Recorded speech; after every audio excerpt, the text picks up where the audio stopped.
Chapter 14. I become a known fugitive.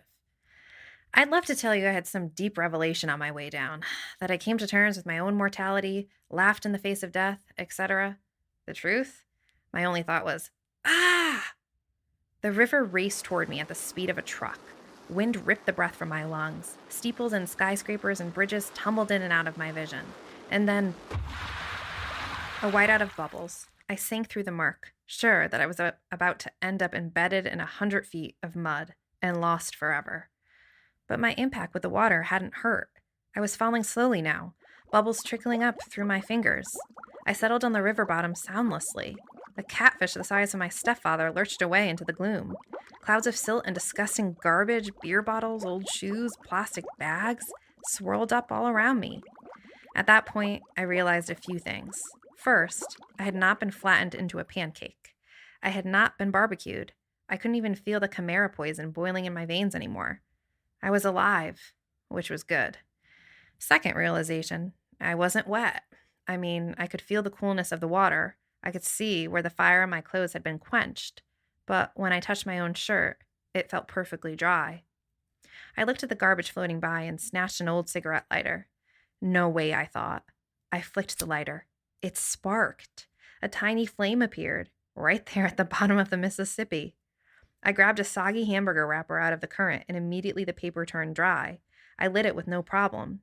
As soon as I let it go, the flame sputtered out. The wrapper turned back into a slimy rag. Weird. But the strange thought occurred to me only last. I was breathing.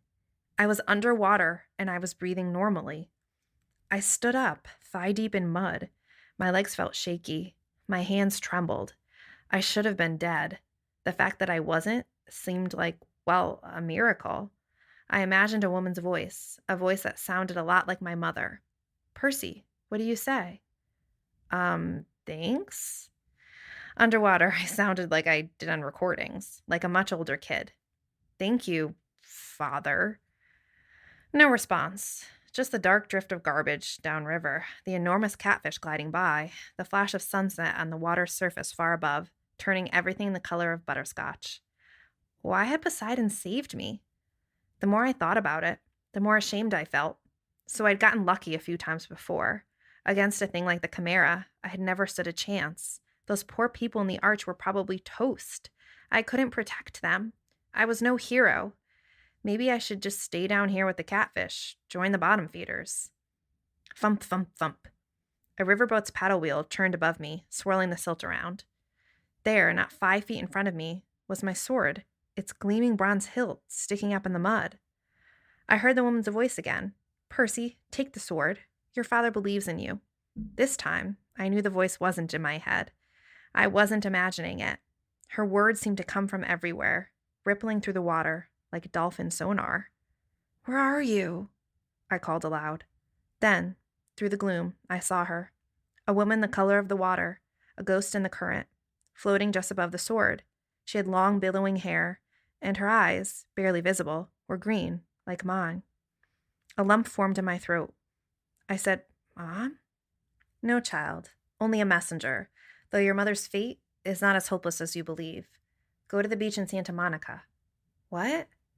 It is your father's will. Before you descend into the underworld, you must go to Santa Monica. Please, Percy, I cannot stay long. The river here is too foul for my presence. But I was sure this woman was my mother, or a vision of her. How did you... There was so much I wanted to ask. The words jammed up my throat. I cannot stay, brave one, the woman said. She reached out, and I felt the current brush my face like a caress. You must go to Santa Monica. And Percy, do not trust the gifts. Her voice faded. Gifts? I asked. What gifts? Wait. She made one more attempt to speak, but the sound was gone. Her image melted away. If it was my mother, I had lost her again. I felt like drowning myself. The only problem, I was immune to drowning. Your father believes in you, she had said. She'd also call me brave, unless she was talking to the catfish. I waded toward Riptide and grabbed it by the hilt. The Chimera might still be up there with its snaky fat mother, waiting to finish me off. At the very least, the mortal police would be arriving, trying to figure out who had blown a hole in the arch. If they found me, they'd have some questions. I capped my sword, stuck the ballpoint pen in my pocket. Thank you, Father, I said again to the dark water. Then I kicked up through the muck and swam for the surface. I came ashore next to a floating McDonald's. A block away, every emergency vehicle in St. Louis was surrounding the arch. Police helicopters circled overhead. The crowd of onlookers reminded me of Times Square on New Year's Eve. A little girl said, "Mama, that boy walked out of the river." "That's nice, dear," her mother said, craning her neck to watch the ambulances. "But he's dry." "That's nice, dear." A news lady was talking for the camera. Probably not a terrorist attack, we're told, but it's still very early in the investigation. The damage, as you can see, is very serious. We're trying to get some of the survivors to question them about eyewitness reports of someone falling from the arch. Survivors. I felt a surge of relief. Maybe the park ranger and that family made it out safely. I hoped Annabeth and Grover were okay. I tried to push through the crowd to see what was going on inside the police line. "An adolescent boy," another reporter was saying. Channel 5 has learned that surveillance cameras show an adolescent boy going wild on the observation deck, somehow setting off this freak explosion. Hard to believe, John, but that's what we're hearing. Again, no confirmed fatalities. I backed away, trying to keep my head down. I had to go a long way around the police perimeter. Uniformed officers and news reporters were everywhere. I'd almost lost hope of ever finding Annabeth and Grover when a familiar voice bleated, "Percy!" I turned and got tackled by Grover's bear hug. Or goat hug. He said, "We thought you'd gone to Hades the hard way." Annabeth stood behind him, trying to look angry, but even she seemed relieved to see me. "We can't leave you alone for 5 minutes. What happened?" I sort of fell. "Percy, 630 feet?" Behind us, a cop shouted, "Gangway!" The crowd parted and a couple of paramedics hustled out, rolling a woman on a stretcher. I recognized her immediately as the mother of the little boy who'd been on the observation deck. She was saying, "And then this huge dog, this huge fire-breathing chihuahua."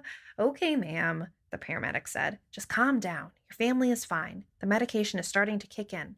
"I'm not crazy. This boy jumped out of the hole and the monster disappeared. Then she saw me. There he is. That's the boy."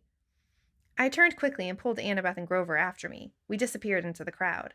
"What's going on?" Annabeth demanded. "Why is she talking about the chihuahua on the elevator?" I told him the whole story of the Chimera, Echidna, my high dive act, and the underwater lady's message. "Whoa," said Grover. "We've got to get you to Santa Monica. You can't ignore a summons from your dad."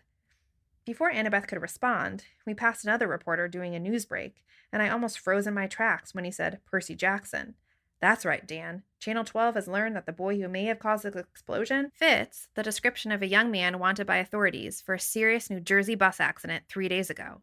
And the boy is believed to be traveling west. For our viewers at home, here is a photo of Percy Jackson." We ducked around the news van and slipped into an alley. "First things first," I told Grover. "We've got to get out of town." Somehow, we made it back to the Amtrak station without getting spotted.